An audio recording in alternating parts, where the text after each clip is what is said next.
آپ کہہ دیجئے کہ کیا ہم اللہ کے سوا اس چیز کی عبادت کریں کہ نہ وہ ہم کو نفع پہنچا دے اور نہ ہم کو نقصان پہنچا دے۔ آپ کا مطلب دیکھیں، ہمارے پیغمبر صلی اللہ علیہ وسلم کا اللہ تعالیٰ بولتے یہ اللہ تعالیٰ کو چھوڑ کر ہم ایسی چیزوں کو عبادت کریں گے وہ کوئی ہم کو نہ نفع پہنچا سکتے نہ نقصان پہنچا سکتے ہیں۔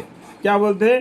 آپ کہہ دیجئے کہ کیا ہم اللہ کے سوا اللہ کو چھوڑ کر ایسی چیزیں کو عبادت کرے کہ نہ وہ ہم کو نفع پہنچا دے اور نہ ہم کو نقصان پہنچا دے۔ یہ کوئی نفع اور نقصان نہیں پہنچا سکتے، اللہ ہی ہم کو نفع اور نقصان پہنچا سکتا ہے۔ اسی اللہ کو عبادت کرنا چاہیے اور غیروں کو عبادت نہیں کرنا۔ یہ غیر ہم کو کوئی نفع نہیں پہنچا سکتے نہ نقصان نہیں پہنچا سکتے۔ یہاں پر دیکھو، میں ایک آیت حدیث سے بتلا دیتا ہوں کہ کعبہ شریف کے طواف کرتے ہیں، جو کنارے پہ جو پتھر ہے دیکھو اس کے اوپر چومتے ہیں لوگ اور اس کے اوپر ہاتھ پھیر لیتے ہیں اور اپنے چہرے پر پھیر لیتے ہیں۔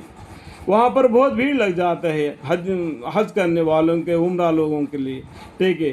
تو اس ٹائم پر حضرت عمر رضی اللہ عنہ نے کیا کیا، یہ اس پتھر کو، یہ پتھر تم نہ میرے کو نقصان پہنچا سکتا ہے نہ نفع پہنچا سکتا ہے، لیکن میرے نبی نے محمد مصطفیٰ صلی اللہ علیہ وسلم نے آپ اس پتھر کو چوما اور اس کے اوپر ہاتھ پھیر لیا، اس لیے میں بھی ہمارے پیغمبر صلی اللہ علیہ وسلم کا طریقے کے موافق چومتا ہوں، ہاتھ پھیر لیتا ہوں۔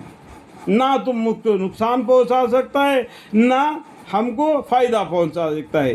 تو اس بات کو ماننا چاہیے کہ اگر ہم کعبہ شریف کا طواف کرتے وہ اللہ کا حکم ہے، لیکن کعبہ شریف اللہ نہیں ہے۔ کعبہ شریف ہمارے لیے ایک دسہ ہے، طواف کرنے کا ہمارے لیے ایک ذریعہ ہے حج کرنے کا۔ اسی طریقے سیم ساتوں آسمان پر بھی ایک کعبہ شریف ہے، وہاں پر پاک فرشتوں کے علاوہ کوئی فرشتہ کوئی انسان وہاں طواف نہیں کر سکتا، وہاں پاک فرشتے طواف کرتے ساتویں آسمان پر جو کعبہ شریف ہے۔ ایک فرشتہ ایک مرتبہ اگر وہ حج کرے گا یعنی کعبہ شریف کا طواف کرے گا، دوسرے مرتبہ اس کا نمبر آنے کے لیے قیامت آ جائے گی، اس کا نمبر نہیں آئے گا۔ اتنے فرشتے ہیں اللہ کے۔ آج ہم کیا کہیں، ہر سالانہ ہر آدمی دوبارہ جاتا ہے حج کے لیے۔ وہ کیا ہے، ہمارے لیے ایک دسہ ہے۔ ہم نماز پڑھنے کے لیے ایک حد ہے، ہم قبلے کی طرف منہ کر کے نماز پڑھتے ہیں، قبلے کی طرف کعبہ ہے۔ جب ہم کعبہ شریف کی طرف کو جاتے ہیں، چاروں طرف سے بھی اپنے قبلے کی طرف منہ کرتے ہیں، وہ کعبہ شریف کی طرف ہمارے دسہ ہے۔ وہ یہ لوگ پتھروں کو مانتے ہیں، اس طریقے سے ہم اس کعبہ کو مانتے ہیں کر کے نہیں سمجھ لینا، ہم اللہ کو مانتے ہیں جو بالکل دکھائی نہیں دے رہا ہے۔ یعنی اللہ وہ ہے جس کو بن دیکھے ڈرنا ہے، اس کو حکم کو ماننا ہے۔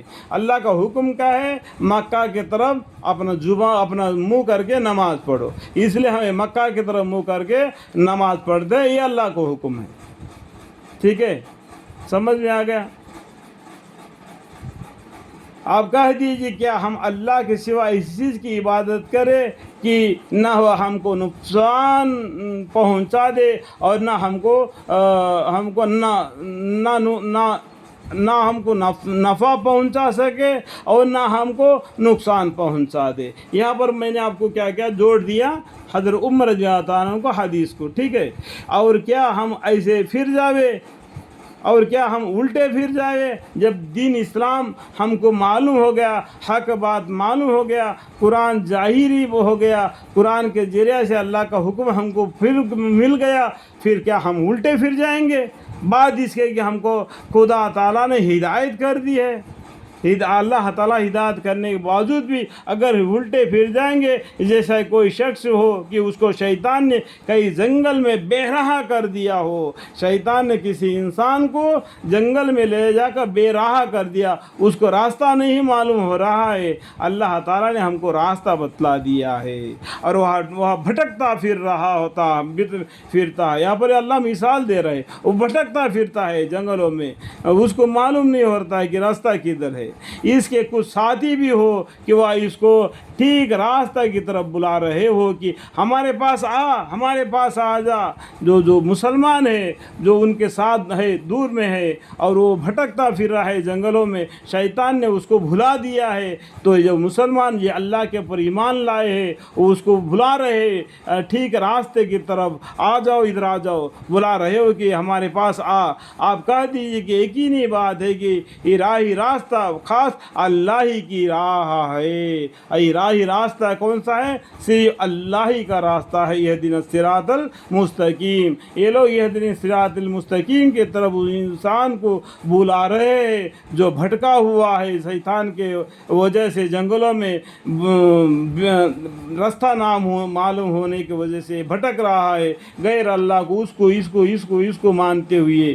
تو مسلمان لوگ بلا رہے ہیں کہ آؤ راستے کی طرف، آؤ ہمارے طرف، اہدنا الصراط المستقیم کی طرف. آپ کہہ دیجیے کہ یقینی بات ہے کہ راہی راستہ خاص اللہ ہی کی راہ ہے. اور ہم کو یہ حکم ہوا ہے کہ ہم پورے متیا ہو جائے، پورے دین کے متیا ہو جائے، اللہ کے طرف بالکل متوجہ ہو جائے. الحمدللہ رب